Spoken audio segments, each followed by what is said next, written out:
Olá pessoal, tudo bem com vocês? Sejam todos muito bem-vindos ao Clube dos Dividendos. Eu sou Bruno Mazzoni e no vídeo de hoje vou trazer uma atualização da Irani, Honeytress, que divulgou seu resultado. Vou comentar sobre ele, vamos falar sobre dividendos, sobre evolução do lucro e lá na parte final a gente vai trazer aquela premissa, né? Como que está o lucro, como é que está o preço e os melhores preços para você de fato estar investindo na Irani para longo prazo, tá? Quais são os perigos do momento atual? Bom, feito isso, pessoal, hoje é dia 25 de fevereiro, estou gravando esse vídeo para vocês exatamente no domingão, bom domingo a todos, deve ser compartilhado entre segunda e terça. Quais serão as pautas do vídeo? Tese de investimento para o início, tá? Então quem não conhece a Irani vai ter aqui a possibilidade de conhecer um pouquinho da companhia, sempre convido vocês a visitarem o RI da própria empresa. Depois a gente vai falar para a dinâmica de exportação e importação, mercado interno e externo, e aí a gente mergulha no resultado atual, que teve não recorrente, teve custo não recorrente, teve impairment, tá? Então nós temos ali um ajuste contábil na parte biológica das suas florestas para baixo, então um débito não recorrente e também um impairment ali em relação ao preço de alguns ativos, natural para essa companhia aí que detém a floresta nesse caso, né? Então vamos olhar para a Irani nesse resultado do quarto trimestre como um resultado com custos não recorrentes. E aí a gente vai fechar, tá, um pouquinho com a dinâmica do macro, como que o macro está impactando na companhia. Não juros, não inflação aqui no Brasil, pessoal, e não PIB, que é o principal, né? Mas a gente vai comentar muito sobre preços, tá? Tanto o preço da commodity, preço, termos de troca, porque apesar dela beneficiar o papelão com as suas embalagens sustentáveis de papelão ondulado, também depende ali de concorrência interna, tá? Também depende aí de preço de mercado das embalagens, certo? Feito isso, a gente vai para o filme, toda a sua mudança, o re-IPO, turnaround, boa alavancagem, porém no curtíssimo prazo investindo no Gaia 2, tá? A gente vai falar sobre ele ao longo do vídeo de hoje, mas vamos comentar aqui mais nos números, tá? E vamos finalizar com múltiplos, dividendos, quem investe na Irani hoje, quais são os fundos que investem na Irani, preço-lucro, tá? E aí sim, a gente comenta sobre análise técnica no finalzinho para falar para vocês quais são os suportes, né? Qual que é a gastrite que ela pode ter para você ao longo de 2024 em relação à oscilação de preços. Pessoal, disclaimer na tela, eu sou Bruno Mazzoni, seja muito bem-vindo aqui ao Clube dos Dividendos. Todos os dias eu posto pelo menos uma tese de investimento, papo sobre macroeconomia, dividendos, ações, bolsa de valores. Se você gosta desses temas, considere se inscrever. Se é acionista da Irani, já manda bala no like, tá? E ative as notificações, os vídeos são diários, então pelo menos uma vez por dia o YouTube vai te avisar.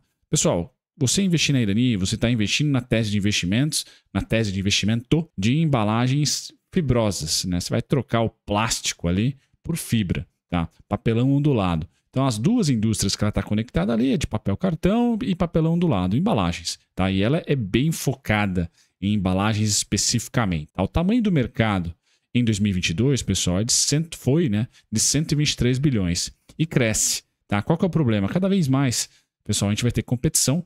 A Klabin está dentro desse mercado com todos os tentáculos pós-Puma 2 e agora com uma floresta prontinha, tá? Para explorar. Então, cada vez mais vai ter ali uma concorrência de uma gigante, mas a Irani é focada em embalagens e vende um pouquinho do resíduo que é as suas resinas. A gente vai falar sobre essa tese de investimentos. Mas aqui vai atender o mercado de alimentos, vai atender o mercado de delivery, e-commerce, principais indústrias ali que a Irani atende, tá? Por quê? Embalagens.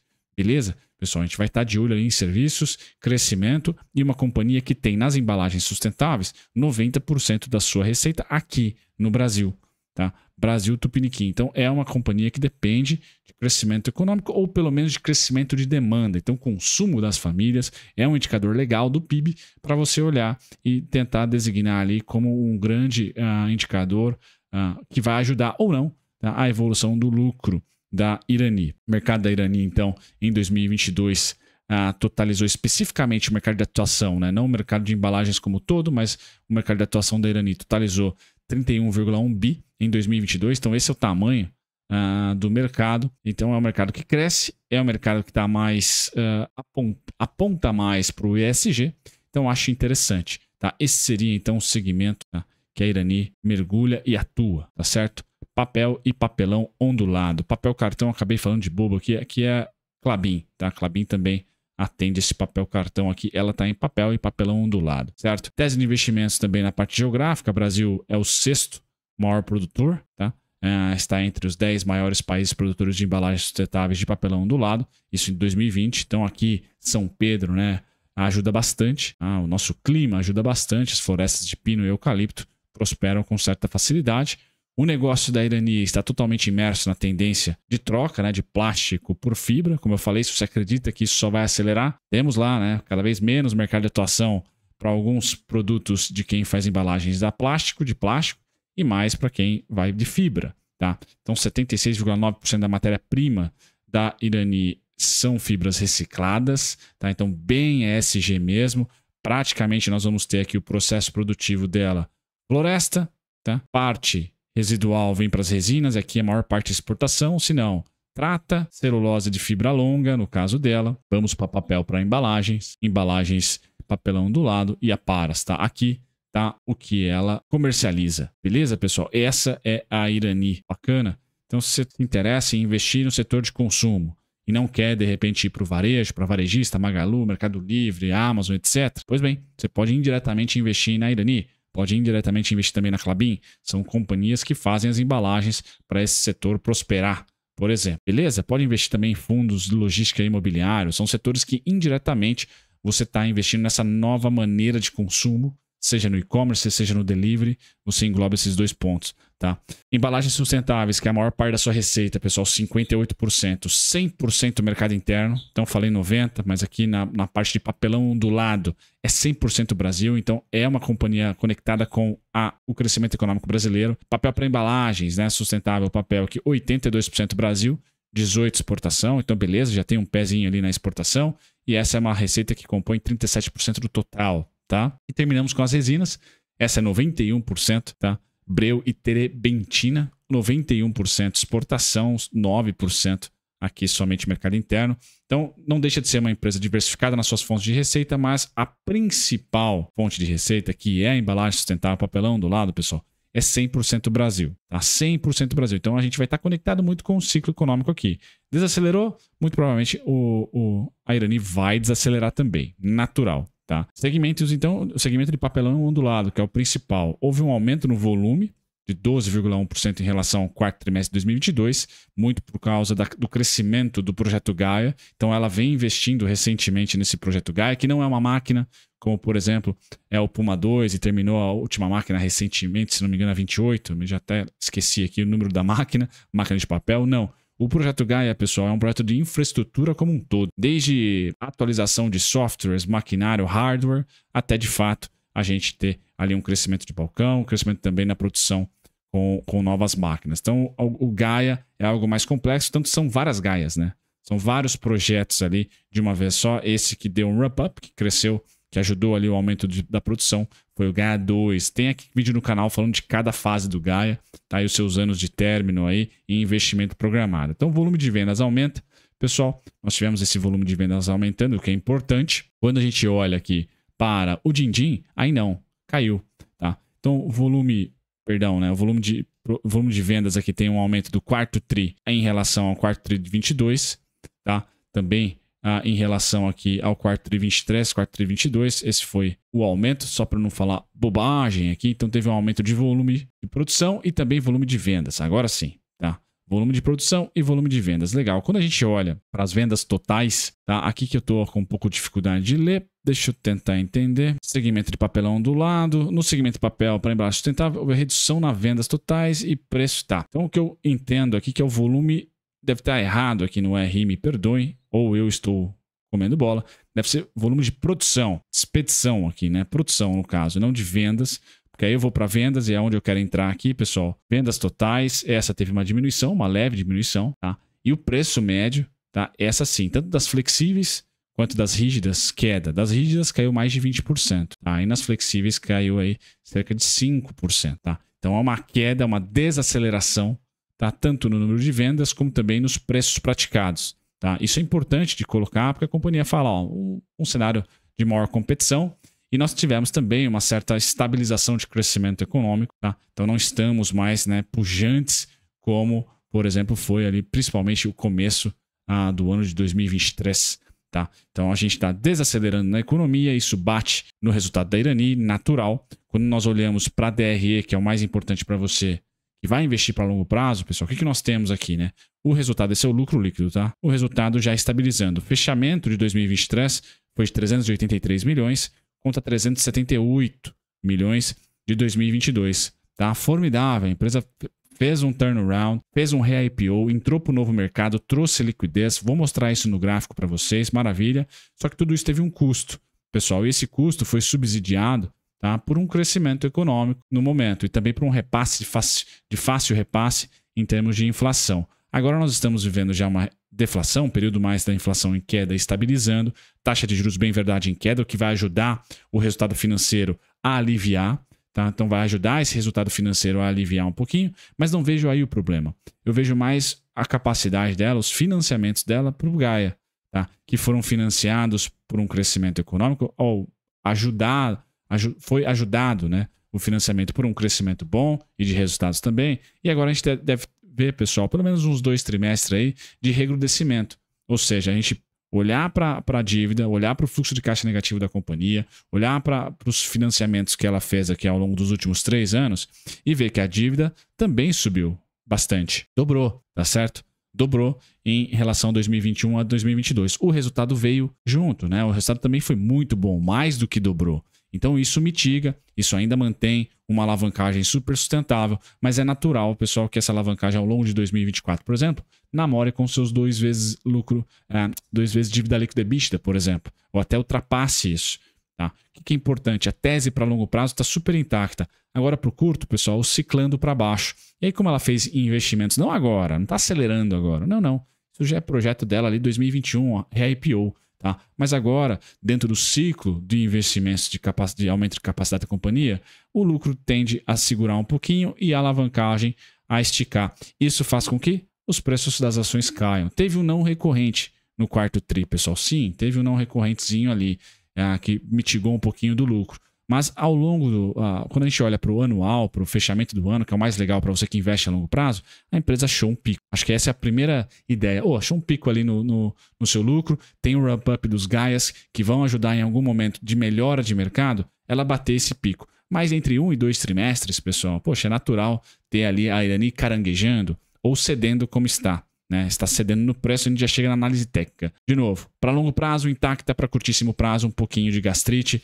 Uma empresa que negocia 5 vezes lucro não está cara, né, pessoal? Uma empresa que negocia hoje com dividend yield de 9%, tome cuidado, esse dividend yield aí é um pouquinho cíclico, deve ceder até 50% disso aproximadamente. Quando a gente olha para a alavancagem, ainda super tranquila, PVP de 1,70, não está barato nem cara. No preço justo de Graham, R$ 15,28.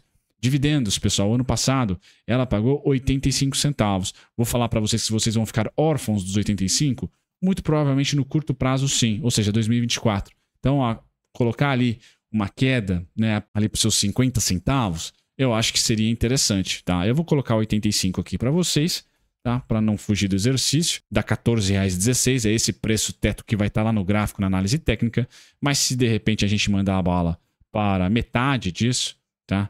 Ela diminuir em metade, você, de fato, vai estar olhando para uma companhia R$ 7,00, R$ 7,08, como o início de desconto, o início de um preço interessante para um dividendo que pode emagrecer e deve emagrecer no curtíssimo prazo. Pessoal, essa seria a minha expectativa. Tá? Eu acho que a economia vai surpreender para cima, mas no caso do ciclo ali de continhas a pagar e o que ela vai pôr para dentro, pessoal, a competição é grande, tá todo mundo investindo nesse segmento, principalmente a Klabin, competidora gigantesca, tá? Então não devemos ter ali um oceano tão tranquilo para a empresa navegar. E a economia, apesar de surpreender para cima, eu não vejo ela ultrapassar 2023. 3% de PIB, eu acho que a gente fica um pouquinho abaixo disso esse ano. Então é natural que o resultado dessas empresas cíclicas e que fizeram muitos investimentos, no caso da Irani foi, né, para o tamanho dela, que deu uma estabilizada nos preços. Quem está lá, pessoal, investindo? Laram ou Laram, com 1,95, BB, Banco do Brasil, com 1,58, BTG com 1,37, Icatu com 1,26,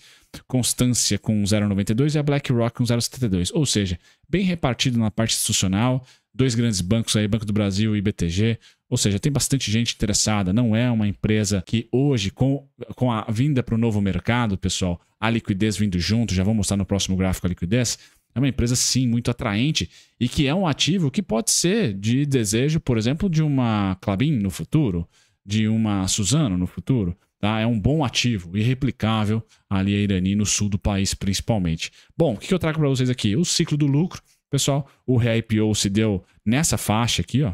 Aqui, perdão. Nessa faixa aqui foi o re-IPO, tá? Então o lucro melhorou muito do re-IPO para cá, então o timing foi muito importante, né? Porque aí o lucro cresceu, tá?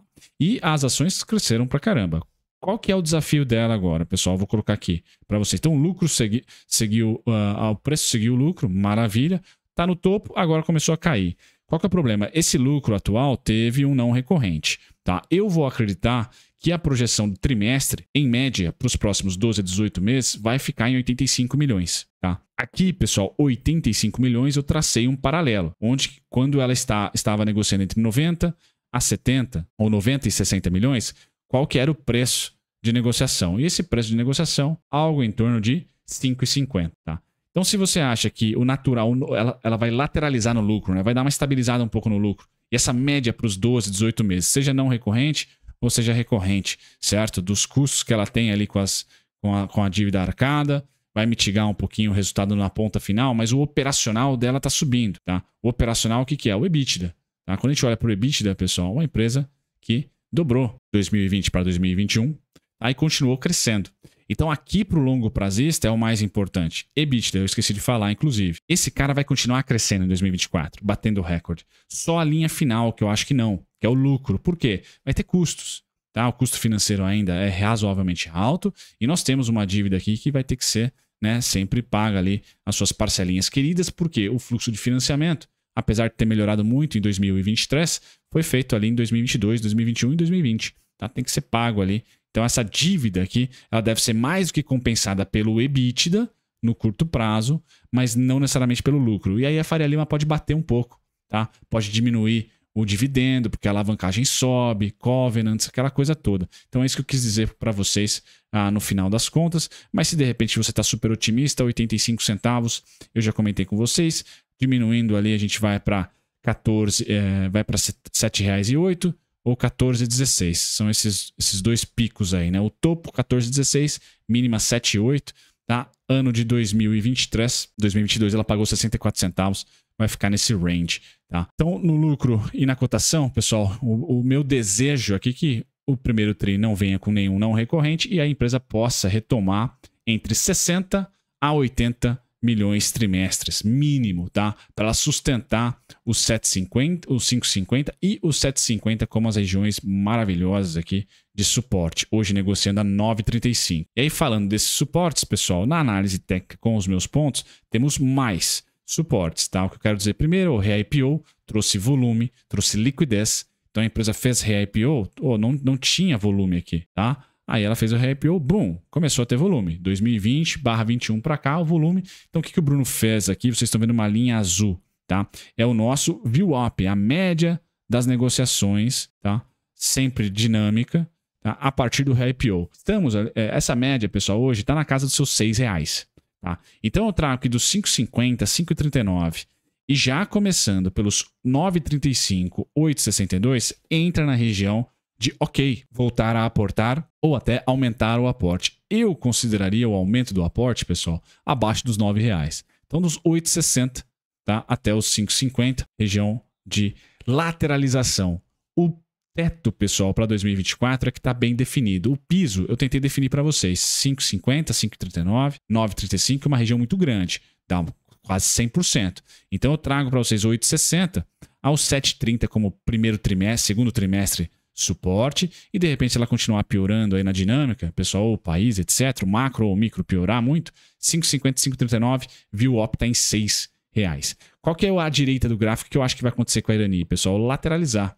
Tá? Então eu acredito que duas faixas de preço que podem ser topo para o segundo trimestre e até terceiro trimestre. 10,73 é a primeira, depois 11,80, 12,23 a segunda. Tá? Então, para a direita do gráfico, a região azul eu volto a aportar, quanto mais abaixo, maior o aporte seria. E eu tentei trazer a dinâmica para você do lucro, tá? Então 5,50 ali seria a gastrite máxima. Agora, olhando no gráfico mensal, trazendo para vocês a última análise, o pior, tá? A pior queda da Irani em termos de volatilidade, pessoal, se deu por volta dos seus 43%, tá? Temos 38% a 43%. Vamos lá, quanto que ela está caindo o topo até o momento atual? 28%. O valor nominal já deu check, 3,11, 3,52. Estamos a 3,70. Tá? Se eu juntar as duas quedas, 3,52, já estamos a 3,70. Então, sim, o valor nominal já foi. Tá faltando o quê? O percentual. Então, 43%, pessoal. A gente vai estar falando dessa faixa aqui entre 7,14 a 8,26, tá? Então, 7,14 e 8,26.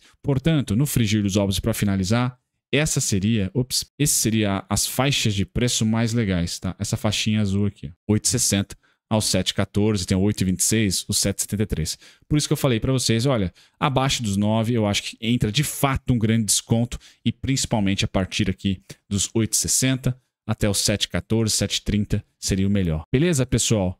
Feito isso, espero ter ajudado vocês na tese de investimentos aí da Irani. Um grande abraço, até o próximo vídeo. Tchau, tchau.